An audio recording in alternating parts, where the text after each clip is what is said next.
Chapter 16 of The Science of Getting Rich by Valence D. Wattles. Chapter 16. Some Cautions and Concluding Observations. Many people will scoff at the idea that there is an exact science of getting rich. Holding the impression that the supply of wealth is limited, they will insist that social and governmental constitutions must be changed before even any considerable number of people can acquire a competence. But this is not true. It is true that existing governments keep the masses in poverty, but this is because the masses do not think and act in a certain way. If the masses begin to move forward as suggested in this book, neither governments nor industrial systems can check them. All systems must be modified to accommodate the forward movement. If people have the advancing mind, have the faith that they can become rich, and move forward with the fixed purpose to become rich, nothing can possibly keep them in poverty. Individuals may enter upon the certain way at any time, and under any government, and make themselves rich, and when any considerable number of individuals do so under any government, they will cause the system to be so modified as to open the way for others. The more men who get rich on the competitive plane, the worse for others, and more who get rich in the creative plane, the better for others. The economic salvation of the masses can only be accomplished by getting a large number of people to practice the scientific method set down in this book and become rich. These will show others the way, and inspire them with a desire for real life, with a faith that can be attained, and with the purpose to attain it. For the present, however, it is enough to know that neither the government under which you live, nor the capitalistic or competitive system of industry can keep you from getting rich. When you enter upon the creative plane of thought, you will rise above all these things, and become a citizen of another kingdom. But remember that your thought must be held upon the creative plane. You are never for an instant into regarding supply is limited, or into acting on the moral level of competition. Whenever you do fall into old ways of thought, correct yourself instantly, for when you are in the competitive mind, you have lost the cooperation of the mind of the whole. Do not spend any time in planning as to how you will meet possible emergencies in the future, except as the necessary policies may affect your actions today. You are concerned with doing today's work in a perfectly successful manner, and not with emergencies which may arise tomorrow. You can attend to them as they come.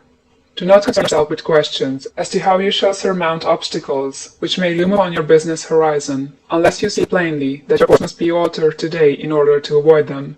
No matter how tremendous an obstruction may appear at the distance, you will find that if you go in the certain way, it will disappear as you approach it, or that a way over, through, or around it will appear. No possible combination of circumstances can defeat a man or woman who is proceeding to get rich along strictly scientific lines. No man or woman who obeys the law can fail to get rich, any more than one can multiply 2 by 2 and fail to get 4.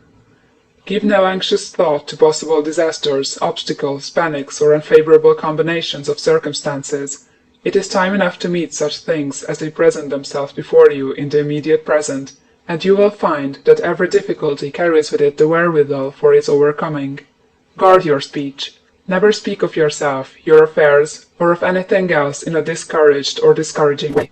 Never admit the possibility of failure, or speak in a way that infers failure as a possibility. Never speak of the times as being hard, or of business conditions as being doubtful. Times may be hard and business doubtful for those who are on the competitive plane, but they can never be so for you. You can create what you want, and you are above fear. When others are having hard times and poor business, you will find your greatest opportunities. Train yourself to think of and to look upon the world as something which is becoming, which is growing, and to regard something evil as being only that which is undeveloped. Always speak in terms of advancement. To do otherwise is to deny your faith, and to deny your faith is to lose it. Never allow yourself to feel disappointed. You may expect to have a certain thing at a certain time, and not get it at that time, and this will appear to you like failure. But if you hold to your faith, you will find that the failure is only apparent. Go on in a certain way, and if you do not receive that thing, you will receive something so much better that you will see that the seeming failure was really a great success. A student in this science had set his mind on making a certain business combination, which seemed to him at the time to be very desirable, and he worked for some weeks to bring it about. When the crucial time came, The thing failed in a perfectly inexplicable way. It was as if some unseen influence had been working secretly against him. He was not disappointed; on the contrary, he thanked God that his desire had been overruled, and went steadily on with a grateful mind. In a few weeks an opportunity so much better came his way that he would not have made the first deal on any account, and he saw that a mind which knew more than he knew had prevented him from losing the greater good by entangling himself with the lesser. That is the way every seeming failure will work out for you, if you keep your faith, hold to your purpose, have gratitude, and do, every day, all that can be done that day, doing each separate act in a successful manner. When you make a failure, it is because you have not asked for enough. Keep on, and a larger thing than you were asking will certainly come to you. Remember this. You will not fail because you lack the necessary talent to do what you wish to do. If you go on as I have directed, you will develop all that talent that is necessary for the doing of your work. It is not within the scope of this book to deal with the science of cultivating talent, but it is as certain and simple as the process of getting rich. However, do not hesitate or waver for fear. When you come to any certain place you will fail for lack of ability. Keep right on, and when you come to that place, the ability will be furnished for you. The same source of ability which enabled the untaught Lincoln to do the greatest work in government ever accomplished by a single man is open to you. You may draw upon all the mind there is for wisdom to use in meeting the responsibilities which are laid upon you. Go on in full faith. Study this book. Make it your constant companion until you have mastered all the ideas contained in it.